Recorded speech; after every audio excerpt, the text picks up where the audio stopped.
This sermon is one done by Dr. Samuel Stillman, The Duty of the Magistrates. It was published and preached in 1779. What we're going to do is make this into two different audios that are there present on the website in such a manner that this introduction is first and then the sermon itself is second. With the introductory notes through the Belcher Foundation, I am also bringing in my notes about this sermon and how I see it relevant in our present time. So here we go. Tom N's notes. There are very few pastors that will preach like Samuel Stillman. There are fewer that will engage in the political arena like Reverend Stillman.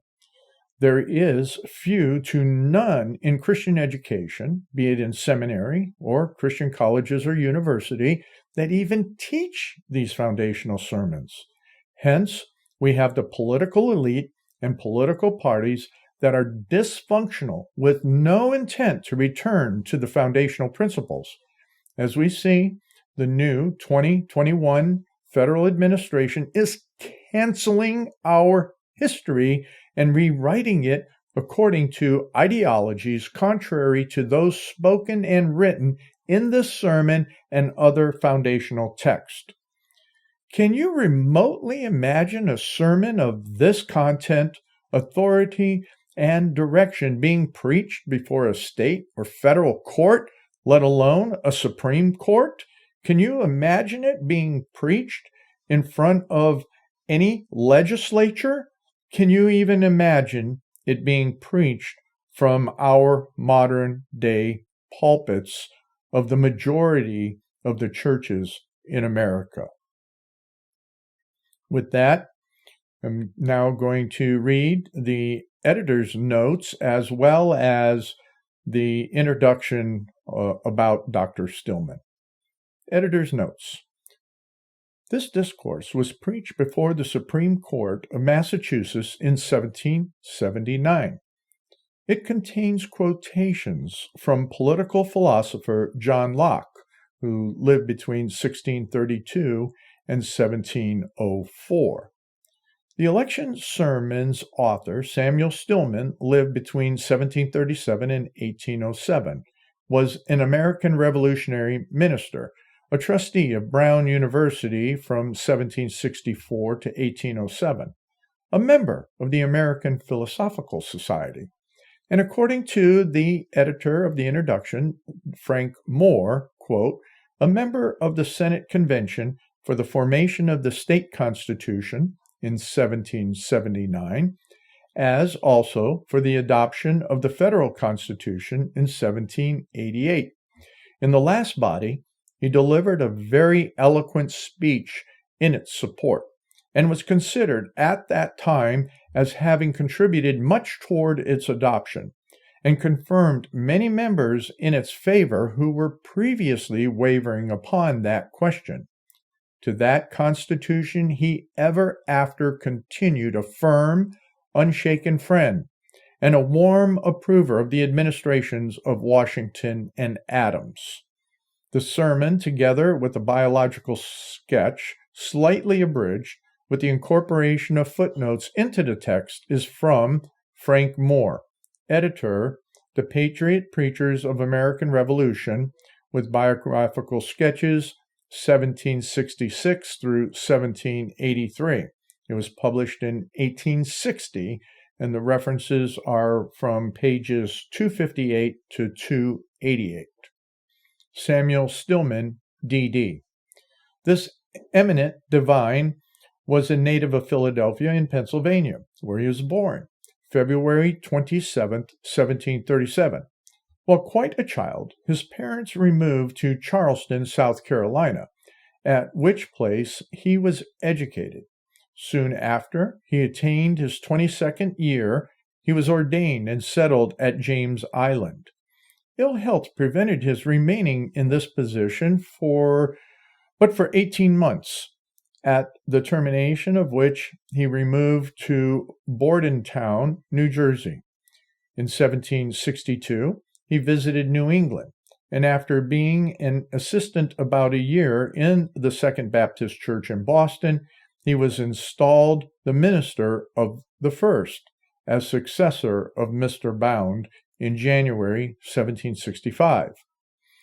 Dr. Stillman was by nature endowed with a good capacity and an uncommon quickness of apprehension. His feelings were peculiarly strong and lively, which gave activity to whatever he did, and, under the influence and control of religious principles, served to increase that eminent piety in which nature no less than grace seemed to have aided him. To this constitutional ardor, both of sentiment and action, which led him to enter with his whole heart in whatever he engaged, he united a delicacy that would not intentionally wound the feelings of anyone, and such easy, affable, and gentlemanly manners as would adapt themselves to almost any society, without diminishing the smallest degree his personal respect on the one hand, or carrying the least mixture of austerity or precisions on the other hand. The lively interest he appeared to take in whatever affected the happiness or increase of the pleasures of his friend, the gentleness of his reproofs, and the gratification he seemed to feel in commending others, united to his social qualities, endeared him to all who knew him. The popularity of a preacher commonly declines with his years. Dr. Stillman, however, was a singular exception to this general remark.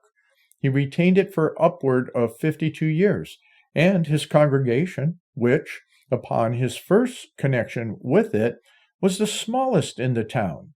At the age of 70, the period of his death, he left among the most numerous. As a minister of Christ, his praise was in all the churches. Nature had furnished him with a most commanding voice, the very tones of which were admirably adapted to awaken the feelings of an audience. And he always managed it with great success. His eloquence was of the powerful and impressive, rather than of the insinuating and persuasive kind, and his manner so strikingly interesting that he never preached to an unattentive audience, and even those who dissented from him in some minor point of theology were still pleased with hearing him, for they knew his sincerity, they knew him to be a good man. There was a fervor in his prayers that seldom failed to awaken the devotion of his hearers, for coming from the heart, it failed not to reach the hearts of others. His subjects were often doctrinal, but he commonly delivered practical inferences from them, and everyone acknowledged his great usefulness. He preached much to the feelings and the heart, and numbers on whose minds naked reason and simple truth could produce no serious effects. His powerful eloquence was a means of both touching and reclaiming. Nor was he only a preacher of righteousness. What he taught that others should do, he lived himself. The integrity of Dr. Stillman's character was such as produced universal confidence in him. Expressive of this was his election by the town of Boston as a member of the Senate Convention for the formation of the state constitution in 1779, as also for the adoption of the federal constitution in 1788. In the last body, he delivered a very eloquent speech in the support, and was considered at the time as having contributed much towards its adoption, and confirmed many members in its favor who were previously wavering upon that question. To that Constitution he ever after continued a firm, unshaken friend, and a warm approver of the administration of Washington and Adams. His domestic character was in perfect unison with the other parts of it. It was his constant prayer that, quote, his life and his usefulness might run parallel, end quote. And in this he was gratified. Without any previous symptoms, on the morning of the 13th of March, 1807, he was suddenly attacked with paralysis, and on the night following, having received another shock, he passed into eternity. The following sermon was preached before the Supreme Court of Massachusetts on the 29th of May, 1779. It was published the same year. So I would ask you to go ahead and follow up and listen to the sermon directly.